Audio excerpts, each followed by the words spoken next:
Hey everyone, it's Robin, RS Crafts, and welcome to my studio. This is my Whip It Wednesday video where I show you the crafty goodness that I've been working on this week. Thank you guys so much for hanging out with me during the live stream, and if you've missed it, you can go ahead and check for the replay. I had a lot of fun working on some economy blocks. I'm going to turn these into two separate quilted pillow tops is what I'm pretty sure I'm going to do. I think I put a picture up in the community tab if you want to see them all laying out next to each other. I would put them up on a design board and show them to you in a group, but I didn't bring any design boards with me and I need to make some new ones. So I'll have to get to the Dollar Tree and get some new foam core board to make some. I was going to use some of the cardboard that I have from unpacking. I really love it with this red on there and then the green and the aqua. All of the centers are the same. It's a flamingo tropical fabric.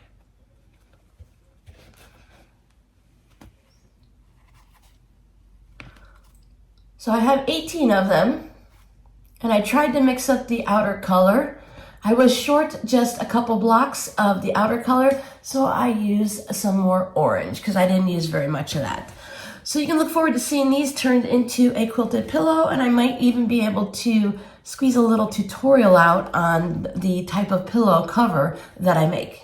I made an economy block earlier in the week. I don't think I showed it to you last week, just as an example, and also to go into the community quilt, whether it's going to hang up here.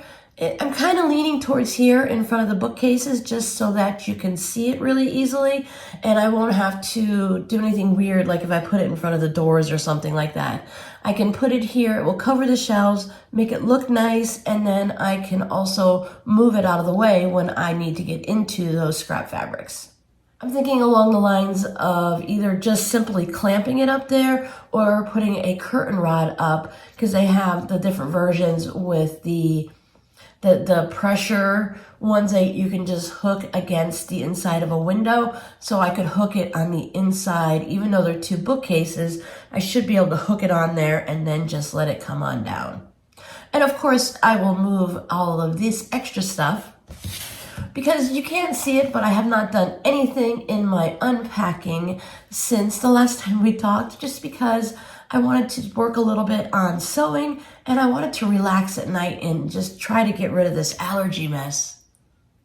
So this is a block that I was working on with my patrons. Did an example of how to make this form of a heart. And we also made it in these fun bright colors against the black. This is a different technique. I found this on Instagram.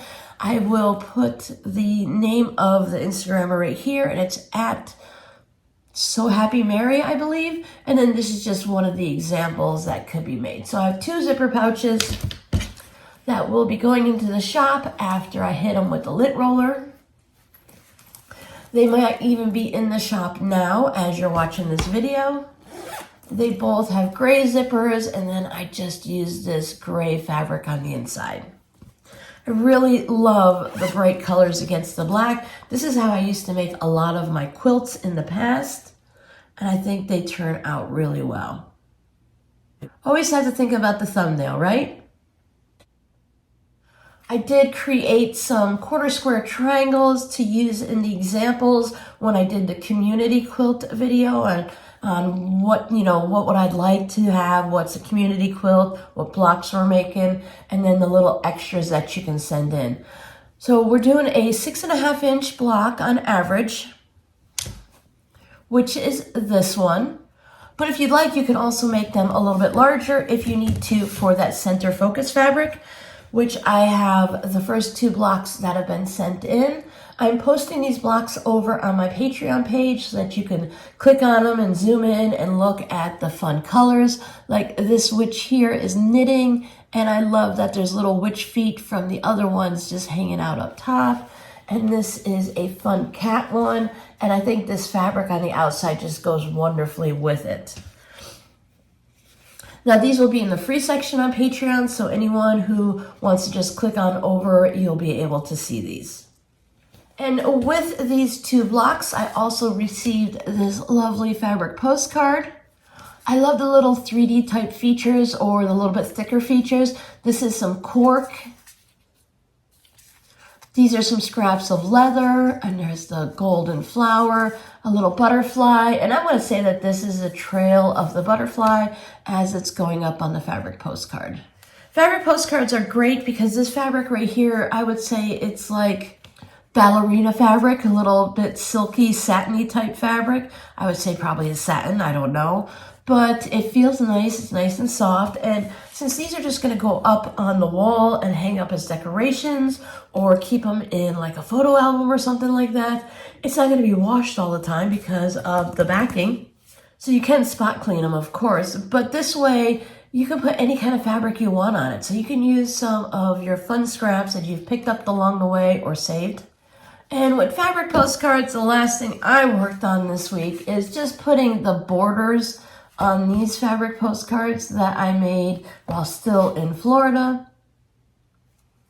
Date on the back says 2024, so I made them this year. And anytime I was working on a project, I was doing the quilted project bags. I took the leftover cut off bits when I was doing the Quilt As You Go stuff, and I just immediately put them onto the fabric postcards so that it's kind of like a memory of the project you worked on, but I can also send them out. So if I wanted to, I could send them out with the project that I sent out from my Etsy shop, or I can just keep them for myself as a fun little memory. I love these fun batik fabrics. You can send them as, you know, thinking of you cards or holiday cards. So there are just a fun variety.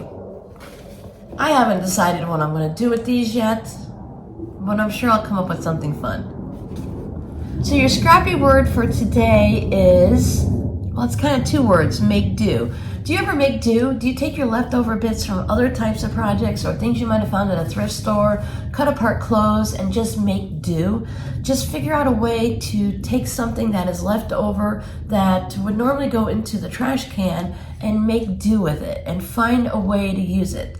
So a friend here made do with whatever little bit she had left over from projects, cork and the leather or the whatever vinyl type things that people are using that are really popular right now. I made do with the scraps from the project bags that I was making, and I went with my good old standby, the fabric postcard. Let me show you this one more time. You can see all the straight line quilting that I did, the matchstick type quilting. I really just love the way these turn out. Taking fabric like this and turning it into like a scrappy house is really fun for a quilt block or to put into fabric postcards. Or you can put it in a zipper pouch. You can do just about anything you want with all of these little bits. So thank you so much for hanging out with me, and I'll see you guys in the next video. Bye.